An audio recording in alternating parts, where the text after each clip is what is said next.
अस्सलाम वालेकुम फ्रेंड्स। उम्मीद है आप सब लोग खैरियत से होंगे। अच्छा, आज एक बड़ा इम्पोर्टेंट टॉपिक मैं डिस्कस करने जा रहा हूँ, जो कि एक टैक्टिक है डार्क साइकोलॉजी का, जिसे हम हनी ट्रैप कहते हैं। हनी ट्रैप का मतलब है कि कुछ लोग यानी कि रोमांटिक रिलेशनशिप में या सिडक्शन के अंदर अट्रैक्ट होते हैं और उनको मेंटल हेल्थ इश्यूज हो जाते हैं। यानी कि बहुत से लोग जो डार्क साइकोलॉजी यूज करते हैं, उनमें वो एक टेक्निक, एक टैक्टिक है जिसमें हनी ट्रैप यूज किया जाता है। और हनी ट्रैप का तल्लक ही सिर्फ रोमांटिक रिलेशनशिप क्रिएट करने के बाद उनको मैनिपुलेट करना, लोगों को सेड्यूस करना और सेक्स की तरफ माइल करना, उस तरह अट्रैक्ट करने के बाद उनको मैनिपुलेट करना। और उसके बाद जो विक्टिम होता है उसके अंदर मेंटल हेल्थ इश्यूज ही होते हैं, यानी कि उसकी आप समझे कि मेंटली वो खत्म हो जाता है। तो ये होता कैसे, इसके 4 स्टेप्स हैं। ये जो हनी ट्रैप का प्रोसेस है, ये लीड कैसे होता है। पहला स्टेप ये होता है कि जो मैनिपुलेटर होता है वो आपको अट्रैक्ट करता है किसी तरह से, ठीक है। मिलने के लिए सामने आएगा, ठीक है, अच्छी तरह बात करेगा, अच्छी तरह बिहेव करेगा, ठीक है, आपको बुलाएगा, ठीक है।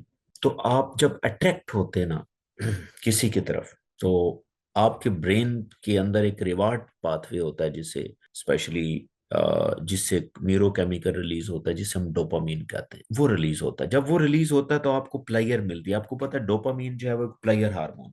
जब प्लेयर आप फील करते हैं अट्रैक्शन की वजह से, एक चीज अट्रैक्टिव भी है, ऑब्वियसली आपको अच्छी लगती है, वो पर्सन आपको अच्छा लगता है, आप अट्रैक्ट फील करते हैं ना, तो डोपामीन रिलीज होता है। जब डोपामीन रिलीज होता है ना, तो डोपामीन रिलीज होने की सबसे बड़ी खूबी है कि वो काम आपको दोबारा करने का दिल करता है। यानी कि आप किसी से मिले, अट्रैक्ट हुए, तो उसको दोबारा देखना चाहिए, क्योंकि उसको देखने से डोपामीन रिलीज होता है। जब डोपामीन रिलीज हुआ, आपने दोबारा देखने का सोचा, फिर और दोबारा देखने को सोचा, और ये सिलसिला चलता रहता है। अब अट्रैक्शन के बाद जो अगला स्टेप होता है ना, वो आप उनसे मिलते हैं, आप इंटीमेट होंगे, करीब जाएंगे, और करीब जाने से एक और हार्मोन रिलीज होता है जिसे हम ऑक्सीटोसिन कहते हैं। ये अगला स्टेप है अट्रैक्शन, और अगला स्टेप ट्रस्ट है। यानी कि हनी ट्रैप का जो स्टेप वाइज प्रोसेस है वो ये है कि अट्रैक्ट आप हुए, फिर आपका ट्रस्ट होना शुरू हो गया। ट्रस्ट कैसे होता है कि अट्रैक्शन के बाद आप उनसे मिलते हैं, इंटीमेट होते हैं, करीब जाते हैं, बैठते हैं, उससे ऑक्सीटोसिन हार्मोन रिलीज होता है, और ऑक्सीटोसिन क्रिएट्स ट्रस्ट। जब ट्रस्ट क्रिएट होता है, तो उस ट्रस्ट के अंदर जो अगला स्टेप है वो मैनिपुलेशन है। यानी कि देखें, किसी भी रिलेशन के अंदर, किसी भी रिलेशन के अंदर ट्रस्ट एक ऐसी चीज है कि आप कुछ भी कर बैठते हैं, because you trust on them. कि ट्रस्ट है, तो वही बुरा काम भी आप किसी के साथ कर सकते हैं। ये ट्रस्ट ऐसी चीज है। तो ट्रस्ट जब आप करने लगते हैं, जब ऑक्सीटोसिन रिलीज होता है, तो ऑक्सीटोसिन रिलीज इसलिए होता है, जब ऑक्सीटोसिन ज्यादा हैवी होता है ना, तो आपका जो कॉग्निटिव ब्रेन का हिस्सा जो डिसीजन करता है या क्रिटिकल थी, वो डाउन काम करता है। ज्यादा हाई लेवल ऑफ ऑक्सीटोसिन यानी कि हाई लेवल ऑफ प्लेयर खुशी, उससे क्या होता है, आपका क्रिटिकल माइंड भी काम नहीं करता, कम करता है, जिसकी वजह से आप टेक्निकली क्रिटिकली सोच नहीं सकते, और जो मैनिपुलेटर आपसे कह रहा होता है वो कर बैठते।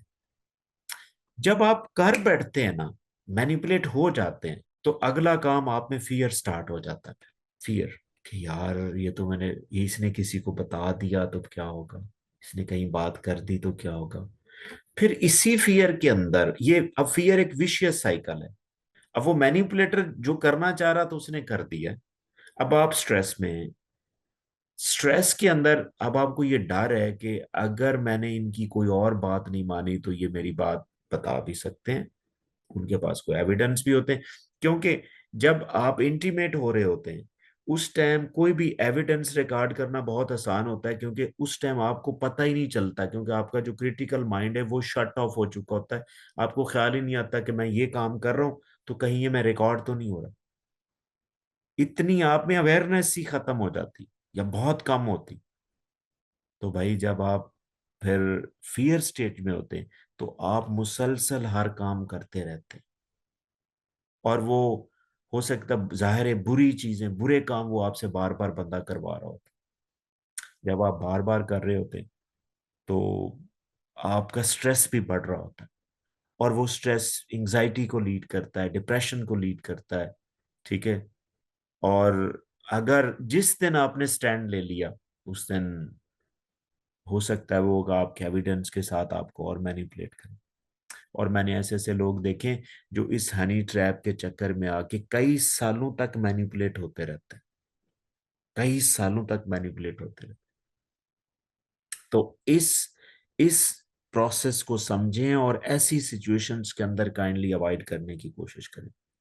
कहीं कहीं आप तो हनी ट्रैप नहीं हो रहे, अदरवाइज आपकी जिंदगी तबाह हो जाती। क्योंकि जब आप फियर स्टेट में गुजर रहे थे, तो वो आपके जो वो चीजें ट्रामा से कम नहीं, तो वो आने वाली लाइफ के लिए आपके लिए खतरनाक। आप हर टाइम उन्हीं को सोचेंगे, उन्हीं को सोचेंगे। आपका कोई करियर नहीं होगा, फोकस नहीं कर पाएंगे, आपके दूसरे रिलेशनशिप खराब होंगे, ठीक है, आपकी फैमिली डिस्टर्ब होगी। तो खुदारा ऐसे मामलात में आपने फोकस में रहना है कि इन केस आपको कोई बंदा ऐसे कर रहा है तो माइंडफुल होकर चलें। माइंडफुल रहने की जरूरत है और बड़ा एक्टिव रहने की जरूरत है, ताकि कहीं आप हनी ट्रैप ना हो जाए। But still, if you have any question, please write me in the comment section and definitely I will answer. Thank you.